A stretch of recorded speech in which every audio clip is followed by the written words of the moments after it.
দাদা একটু পিছনে আসেন।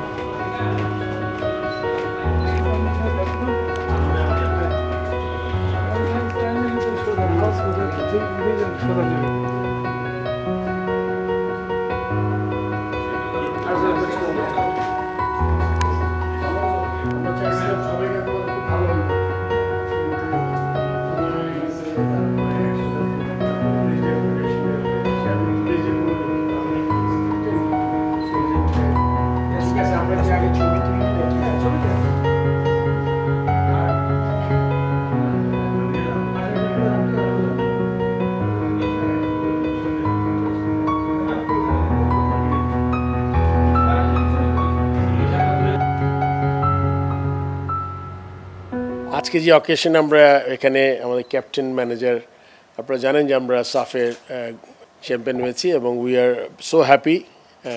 আমরা তো সবাই চাই স্ট্রিলি যখন ক্রিকেট ফুটবল আলাদা কিছু না, এটা গিয়ে পুরোটা মিলে স্পোর্টসের অংশ। সো আমরা as a Bangladesh we are very proud and এটা আরও স্পেশালি আরও বেশি হ্যাপি দ্যাট গতবারের পরে এবার আবার হয়েছে, তার মানে এটা ওয়াজ নট এ ফ্লুক, এটা আমরা আবার মেয়েদের টিম প্রুভ করেছে। So I am extremely happy and আমরা আশা করি সবসময় আমরা this is just a small token just to let them know বা আমাদের ফুটবল টিমকে যে আমরা we want to be a part of it and Bangladesh হিসেবে আমরা কতটা প্রাউড বানিয়েছেন আমাদের, শুধু আমাদের সবাইকে পুরো দেশকে যাতে তারা যেভাবে আমাদের একত্রিত করেছে জন্য আমরা খুবই গর্বিত এবং তাদের আবার ধন্যবাদ জানাচ্ছি। আমি আশা করব ফুটবল ফেডারেশনের নতুন সভাপতি তার নেতৃত্বে আরও এগিয়ে যাবে এবং আরও কিছু আপনার নতুন নতুন পরিকল্পনা গ্রহণ করে যাতে আমরা আরও এরকম ট্রফি নিয়ে আসতে পারি আমাদের জন্য, এটা বিরাট ব্যাপার হবে। As a Bangladeshi I am extremely proud. না, অনেক অনেক ভালো। এটা হচ্ছে প্রথমে আমি ধন্যবাদ জানাচ্ছি বাংলাদেশ ক্রিকেট বোর্ডের সকল সম্মানীয় সদস্যবৃন্দদের এবং বিশেষ করে বোর্ডের প্রেসিডেন্ট।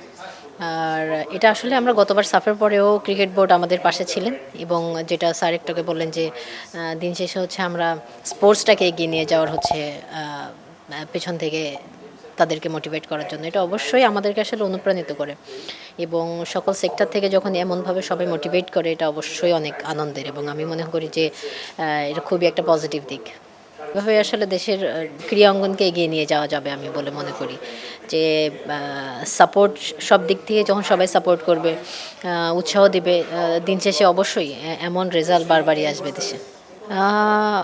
অবশ্যই আমার মনে হয় যে এটা মেয়েদেরকে ইন্সপায়ার করবে এবং বিশেষ করে গতবার তো যখন সাফ চ্যাম্পিয়ন হয়ে এসেছিলাম তখন আমার মনে হয় যে ক্রিকেট বোর্ডের ঘোষণাটা খুবই ছিল, ইমিডিয়েট ছিল, মানে রেজাল্টের সাথে সাথেই।